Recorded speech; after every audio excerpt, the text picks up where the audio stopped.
इतनी तपती धूप में जब मैं अपने घर के दरवाजे के पास पहुंचा तो दरवाज़ा बंद था। बार बार बेल बजाने पर भी कोई ना आया। मुझे बहुत गुस्सा आ रहा था। कुछ ही देर के बाद मेरी वालदा दरवाज़ा खोलती हैं और मैं घबराया हुआ पसीने में शराबूर घर के अंदर दाखिल होता हूँ। मेरी अम्मा मुझे पानी का गिलास देने लगी और फिर मुझे कहने लगी कि देखो, घर का सारा काम मैंने किया है। झाड़ू लगाया है, पोंछा लगाया है और बर्तन भी सारे पड़े हुए हैं। अब इन हड्डियों में इतना ज़ोर तो है नहीं कि मैं घर बार संभालूं। तुम अपनी बीवी को जाकर देखो, आखिर वो करती ही क्या है। मैं जब अपने कमरे में गया तो मैंने देखा कि मेरी बीवी सुकून से बेड पर सोई हुई है। मुझे बहुत गुस्सा आया और उसके बगल में मेरा बेटा भी सो रहा था। एक पल को मैंने सोचा कि देखो, मैं सारा दिन ऑफिस में मेहनत करता हूँ, अपना सर खपाता हूँ और बॉस की झिड़कियाँ सुनता रहता हूँ और इसके बाद दो स्टाफ बदल कर घर आता हूँ और सना को देखो कितने सुकून से सो रही है। मैं गुस्से में उसे बुलाने लगा तो वो जाग गई और साथ में सोया हुआ मेरा बेटा, वो भी शायद अपनी माँ के पास से उठ जाने से जाग गया था और रोना शुरू हो चुका था। सना जल्दी से उठी और बच्चे का फीडर धोकर उसमें दूध डालकर उसे देने लगी तो अहमद चुप कर गया। वो थोड़ी देर के लिए अहमद के पास बैठी और मैं हाथ धोने के लिए बाहर चला गया। इसी स्ना में मेरी अम्मा बाहर ही खड़ी थी। वो मुझे कहने लगी, देख लिया आज तुमने अपनी आंखों से कि तुम्हारे जाने के बाद तुम्हारी बीवी आराम करती रहती है और घर का ज़्यादातर काम तो मैं खुद करती हूँ। मैं सोचने लगा कि रात को बच्चे को सुलाते हुए काफ़ी टाइम हो गया था, लेकिन बच्चा फिर भी नहीं सो रहा था और सना अहमद को लेकर दूसरे कमरे में चली गई थी। लेकिन इसके बावजूद काफ़ी टाइम मुझे आवाज़ आती रही। अहमद बिलक बिलक कर रोता रहा और कितने घंटे ही सो ना पाया था। मैंने जाने कब मेरी आंख लग गई और नींद पूरी ना होने की वजह से मेरा सर दर्द से फट रहा था।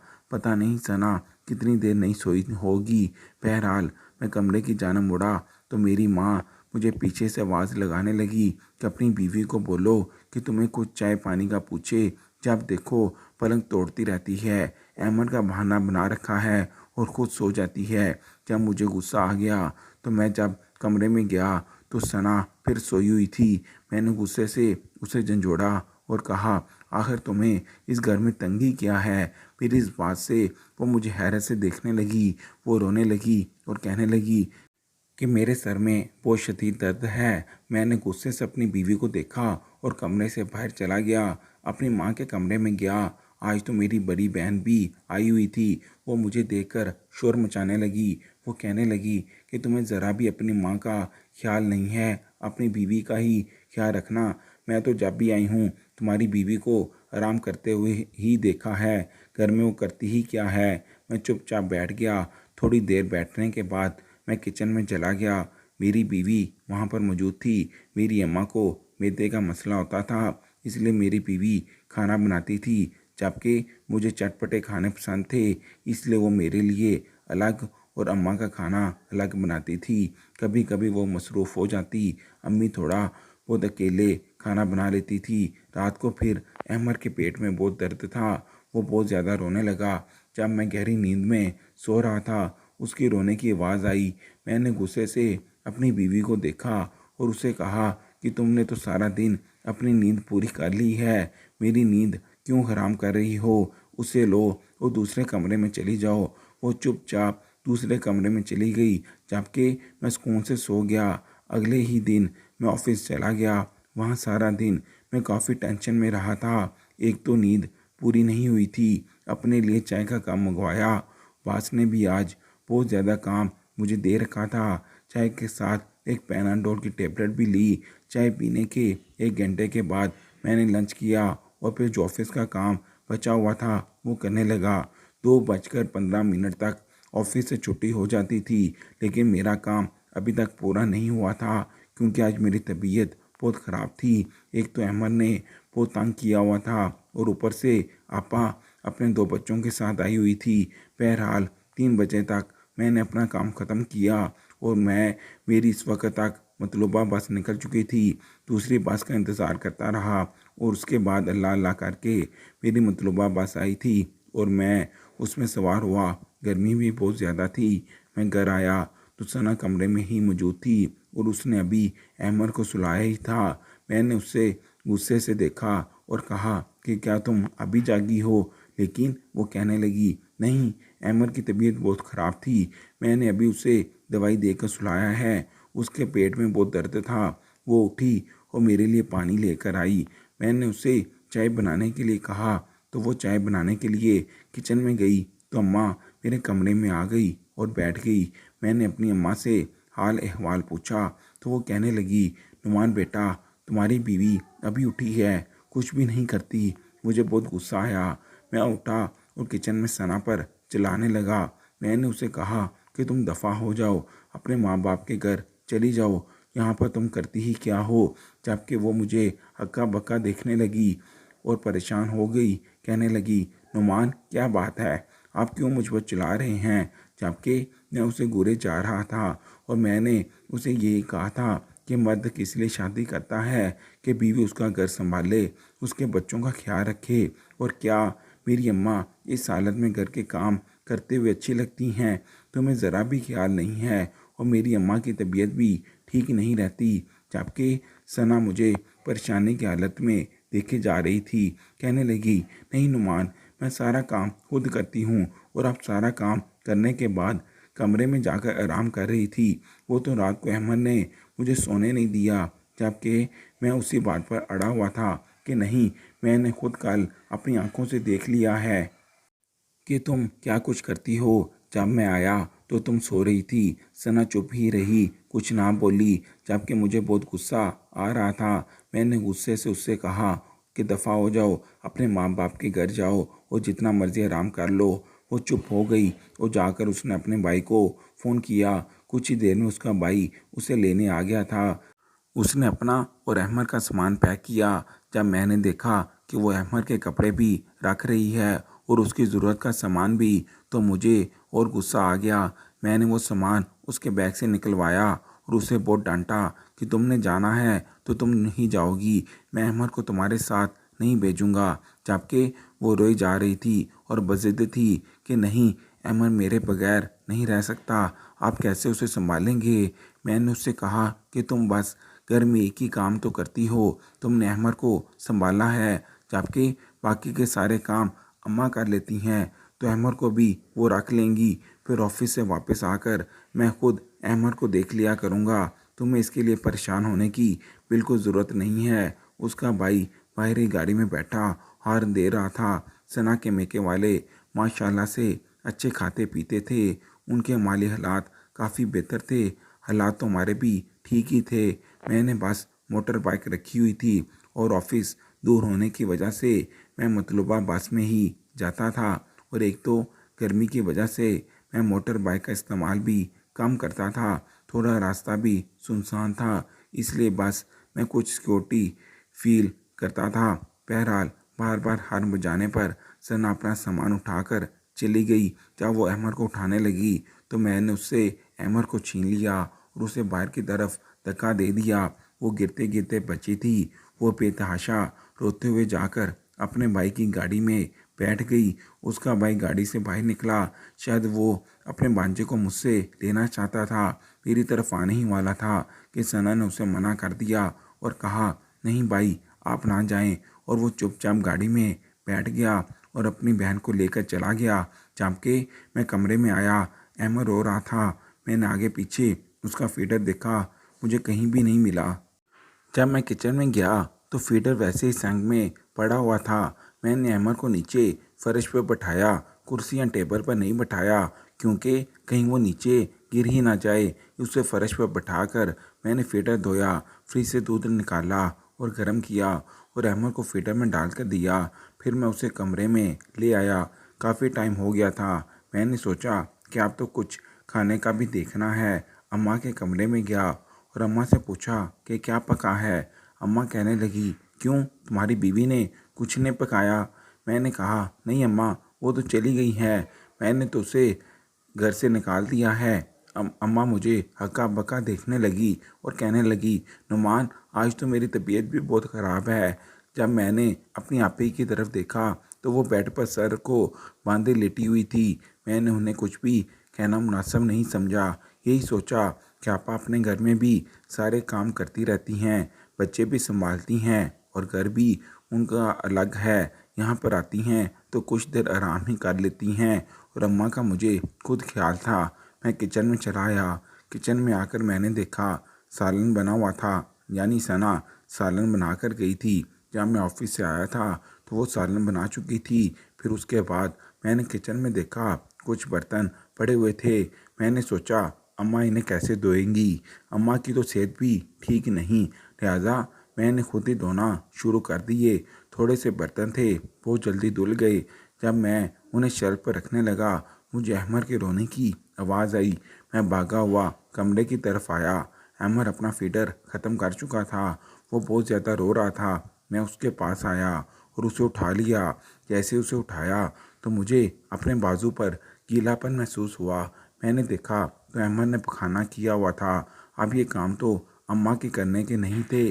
मैंने जल्दी से अहमद का पैम्पर चेंज किया और बहुत बुरे दिल से चेंज किया, यहाँ तक कि मुझे उल्टी भी आने वाली थी। लेकिन बहरहाल मुझे ये काम भी करना था। साफ़ करके मैंने अहमद के कपड़े चेंज किए। कपड़े चेंज करने के बाद मैंने अहमद को झूले में लुटा दिया और वो सुकून से लेटा रहा। शायद वो इसलिए रो रहा था कि उसका पैम्पर गंदा था। फिर उसके बाद मैंने बेड से सारी चीज़ें उठाईं और बाहर फेंकी। जब बेडशीट को देखा तो वो भी गंदी थी। मैंने वो बेडशीट उतारी और अलमारी से धुली हुई बेडशीट निकाल कर बेड पर बिछा दी। फिर वॉशरूम गया और जाकर अहमद के कपड़े और बेडशीट धोई। अभी मैं धो ही रहा था कि मुझे अहमद के रोने की फिर आवाज़ आई। मैं भागा हुआ कमरे में आया और यही सोच रहा था कि कहीं अहमद गिर ही ना जाए, क्योंकि अभी उसे चारपाई या झूले से नीचे उतरना नहीं आता था। मैं उसे उठाकर अम्मा के पास चला गया। मैंने कहा अम्मा थोड़ी देर अहमद को रख लें। मैं उसे अम्मा के पास छोड़ आया और आकर बेडशीट धोकर छत पर फैलाकर वापस आया तो मैं किचन में चला गया। मैंने सोचा कि सालन तो सना बनाकर चली गई है, लेकिन मुझे रोटियां भी देखनी हैं। मैंने सोचा कि चलो कोई बात नहीं, मैं बेलन पर कुछ ना कुछ तो कर ही लूँगा। आपी की सेहत भी ख़राब है और अम्मी से तो मैं ये नहीं कह सकता कि अम्मी आप कुछ बना कर दें। मैंने फ्रिज खोला और देखा फ्रिज में आटा तो था ही नहीं। अब आटा कैसे गूंदूँ, आटे का तो मुझे पता ही नहीं है। मैंने सोचा कि क्यों ना खाना ऑर्डर कर दूं। मैंने अम्मी का परहेज़ी खाना देखा तो वो भी बना हुआ था। फिर रोटियां मैंने ऑर्डर करनी थी। मैंने रोटियों का ऑर्डर दिया और फिर अम्मा के कमरे में चला गया, क्योंकि मुझे अहमद के रोने की आवाज़ आ रही थी। मैं अहमद को उठा कर ले आया और उसे चुप करवाने लगा, लेकिन मुझे महसूस हुआ कि शायद उसे भूख लग रही थी। मैं सोच किचन में गया और उसके लिए सिरेलैक बनाया। फिर पहले तो मुझे समझ नहीं आ रही थी कि सिरेलैक बनाना कैसे है। फिर उसके डब्बे के ऊपर लिखा हुआ था कि उसे किस तरह बनाना है। मैंने सिरेलैक बनाया और अहमद को खिलाने लगा। अहमद ने दलिया खाते खाते फिर कपड़े गंदे कर लिए थे। मैंने उसे दलिया खिलाया और खिलाने के बाद उसकी शर्ट चेंज करने लगा। तब तक रोटी भी आ चुकी थी। अहमद को बेड पर बिठाकर कुछ छोटे छोटे खिलौने रखे और उनके साथ खेलने लगा। इतने में दरवाजे पर बेल बजी। शायद होटल वाले ने रोटियां भिजवा दी हैं। मैं रोटी लेने बाहर गया और रोटी लेकर किचन में आ गया। किचन में आया तो सालन ठंडा पड़ा था, क्योंकि वो तो काफ़ी टाइम पहले सना ने बना लिया था।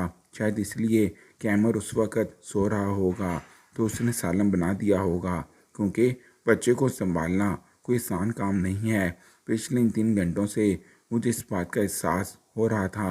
मैं अम्मा के पास गया और अम्मा से कहा कि अम्मा आप उठकर सालन ही गर्म करते हैं, जबकि अम्मा ने मुझे साफ जवाब दे दिया कि नहीं नुमान बेटा, मुझ में तो चलने की भी हिम्मत नहीं है। मैं किचन में आया और अपना और अम्मा का सालन गर्म किया, उन्हें उनके कमरे में दे आया और अपना खाना लेकर अपने कमरे में आ गया। अहमद अभी तक अपने खिलौनों के साथ खेल रहा था। मैंने जल्दी जल्दी मोटे मोटे नमाले तोड़कर खाना खाया और यही सोचा कि अगर अहमद ने रोना शुरू कर दिया तो सालन और रोटी ठंडी हो जाएगी। इसलिए मैंने जल्दी जल्दी खाना खाया। अभी खाना खा ही चुका था कि अहमद ने फिर रोना शुरू कर दिया। फिर मैंने अहमद को उठा लिया। उसे उठाए हुए मैं किचन में बर्तन रखने गया। चाय पीने का बहुत मूड हो रहा था। मुझे याद था कि सना उस टाइम खाने के बाद कभी कॉफ़ी और कभी चाय बनाकर मुझे देती थी।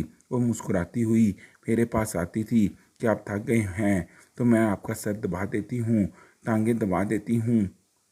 और कभी वो मेरा सर दबाना शुरू कर देती, कभी टांगें, और यहाँ तक कि वो मेरे पाँव पर तेल मलना भी शुरू कर देती थी और मुझे सुकून आ जाता था। मैं किचन में आया तो चाय तो नहीं बना सकता था क्योंकि अहमद को उठाया हुआ था। मैं फिर कमरे में वापस आ गया। अहमद को एक खिलौना पकड़ा कर मैं जल्दी जल्दी किचन में गया और उसका फीटर धोकर इसमें दूध डाला और फीटर को ओवन में रख दिया। दूध बस 1 मिनट में ही गर्म हो गया। मैं जल्दी से फीटर लेकर कमरे में आया। तब तक अहमद के रोने की आवाज़ फिर आ रही थी। मैंने अहमद को फीटर दिया और वो चुप हो गया। फिर मैं उसे अपने बाजू पर उठाकर कमरे में चलने लगा। कुछ ही देर के बाद वो सो गया। खुद भी उसके साथ लेट गया। न जाने कब मेरी भी आंख लग गई क्योंकि पिछले 2-3 दिनों से मेरी भी तबीयत ठीक नहीं थी और मैं बहुत थकान महसूस कर रहा था। आधी रात को मेरी आंख खुली तो मुझे ऐसा महसूस हुआ कि मेरा बिस्तर गीला है। मैंने जल्दी से साइड टेबल पर पड़ा लैंप ऑन किया और देखा तो अहमद का पैम्पर लीक था। मैंने जल्दी से उसका पैम्पर चेंज किया, उसके कपड़े चेंज किए, अलमारी से एक और बेडशीट निकाली और वो भी चेंज की। नींद इतनी ज़्यादा आ रही थी कि वो कपड़े और बेडशीट मैंने ऐसे ही वॉशरूम में रख दिए। वो खुद भी सो गया और अहमद को भी सुला दिया। सुबह उठा तो काफ़ी टाइम हो गया था। तब तक अम्मा नाश्ता कर चुकी थी, लेकिन जब मैं जागा तो अम्मा ने मुझसे नाश्ते का नहीं पूछा। मेरी आपी और इनके बच्चे भी सेन में खेल रहे थे। आपी ने भी मुझसे खाने का नहीं पूछा, जबकि मैं खुद ही किचन में आया। वो फ्रिज से ब्रेड और जैम निकाला और बगैर गर्म किए जल्दी जल्दी खाना शुरू कर दिया क्योंकि ना तो मुझे पराठा बनाना आता था और ना ही टाइम था। हालांकि मुझे नाश्ते में दही और पराठा पसंद था। मुझे नहीं पता कि सना कब और कैसे दही बना देती थी, कितना दूध डालती थी और इसमें कितना दही मिक्स करती थी। मुझे तो बस हर चीज़ तैयार मिलती थी। बहरहाल मैंने ब्रेड खाई और जल्दी जल्दी तैयार होकर ऑफिस के लिए चला गया और अहमद को अम्मा के हवाले कर गया। सारा दिन ऑफिस में मसरूफ़ रहने के बाद जब मैं घर आया तो मुझे गली से ही अहमद के रोने की आवाज़ आ रही थी। मैंने दरवाज़ा खटखटाया तो अम्मा ने दरवाज़ा खोला। अहमद फर्श पे बैठा रो रहा था। उसके इर्द गिर्द बहुत सारे खिलौने पड़े हुए थे। जब मैं अंदर दाखिल हुआ तो वो मुझे देखकर और चिल्लाने लगा और बाबा बाबा कहने लगा, कभी बाबा और कभी मामा। मैंने जल्दी से उसे उठाया और वही काल वाला हाल कि उसके पैम्पर से मेरा बाजू गंदा हो गया। मैं बहुत परेशान हुआ और अपनी अम्मा की तरफ देखने लगा और अपनी अम्मा से कहा कि अम्मा, आप ही से ही कह देती कि ये इसका तो कुछ लगता है, भाई का बेटा है, बंदा कम से कम मजबूरी में ही कोई काम कर देता है। अम्मा कहने लगी कि नहीं बेटा, तुम्हारी आपी तो दिन में ही चली गई थी। वो तो एक माँ से मेरे पास नहीं आई थी, वो तो बस मिलने आई थी।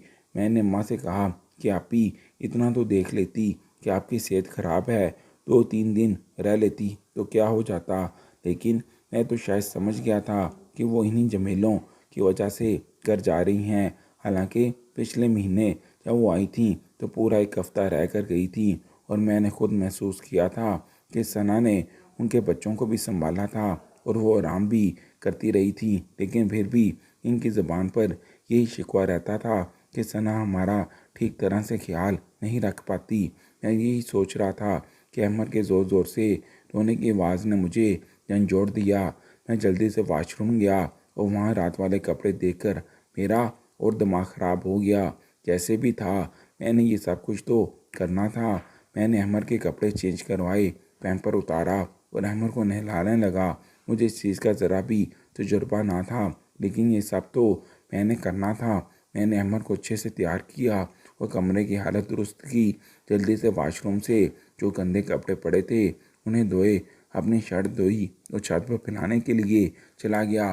मुझे बहुत कुछ याद आ रहा था, लेकिन इतना सारा काम करने के बाद भी सना ने कभी माथे पर बल नहीं डाले थे।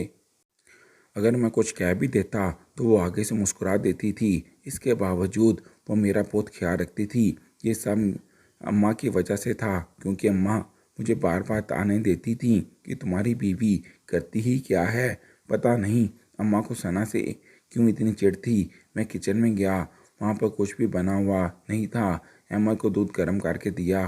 वो यही सोच रहा था कि इतना भड़काने के बाद अम्मा ने तो इतना तो कर ही लिया कि अपने लिए कुछ परहेजी खाना बना लिया, लेकिन बेटे को पूछा तक नहीं। अम्मा जो कहती थी कि बर्तन मैं धोती हूँ, तो वो सैंक तो बर्तनों से भरा पड़ा था। अम्मा ये कहती थी कि फ़र्श मैं साफ़ करती हूँ, लेकिन 2 दिनों से फ़र्श भी गंदा था। मैं किचन में गया, वो कुछ बर्तन धोए, किचन की कुछ चीज़ें समेटी थीं और आकर अहमद को उठाया और उसे प्यार करने लगा और अपने बेटे से कहा कि चलो बेटा। जब भाई निकला तो अम्मा कहने लगी, नुमान बेटा कहाँ जा रहे हो? मैंने कहा, अम्मा मुझे पता है कि मैंने कहाँ जाना है। ये कहते हुए मैंने अपनी मोटर बाइक निकाली और अहमद को आगे बैठाया और अपनी बाइक को इस साइड पर ले गया जहाँ मुझे जाना था। जिन रास्ते पर मेरी मंजिल थी, मैं ये समझ गया था कि मैं सना के बगैर कुछ भी नहीं हूँ। मेरी बीवी के बगैर मेरा घर अधूरा है। ये सब कुछ मेरा बच्चा, मेरा घर तो मेरी बीवी ने संभाला हुआ था। मुझे अभी भी याद आ रहा था कि सुबह ऑफिस के लिए कपड़े निकालना भी मेरे लिए कितना मुश्किल हो रहा था। वो तो शुक्र है कि सना ने कुछ कपड़े मेरे प्रेस करके अलमारी में लटकाए हुए थे। इसी सोच में था कि सना के मेके के करीब पहुंच गया। मैंने दरवाज़ा खटखटाया तो दरवाज़ा सना की भाभी ने खोला। मैं सलाम दुआ करते हुए अंदर आ गया। उन्होंने अहमद को मेरी गोद से ले लिया। मैंने इनसे सना के बारे में पूछा तो उन्होंने कहा कि वो अंदर कमरे में बैठी है। मैं जब सना के पास गया तो मैं ये देखकर हैरान रह गया कि उसकी आंखें सूजी हुई थीं। शायद वो बहुत ज़्यादा रोई थी। मैंने उसे बुलाया। मुझे देखकर वो बहुत हैरान हुई और जल्दी से उठ खड़ी हुई और मुझसे अहमद का पूछने लगी और जल्दी से भागकर बाहर आई और उसने अहमद को उठा लिया और उसे चूमने लगी।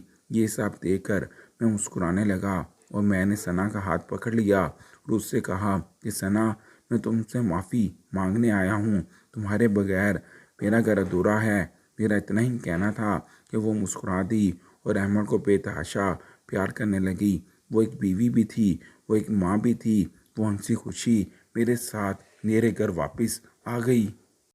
वीडियो पसंद आई है तो हमारी इस वीडियो को लाइक और शेयर लाजमी कीजिएगा और हाँ, हमारे चैनल को सब्सक्राइब लाजमी कीजिएगा। मिलते हैं कल एक नई और दिलचस्प कहानी के साथ। तब तक के लिए अल्लाह हाफिज़।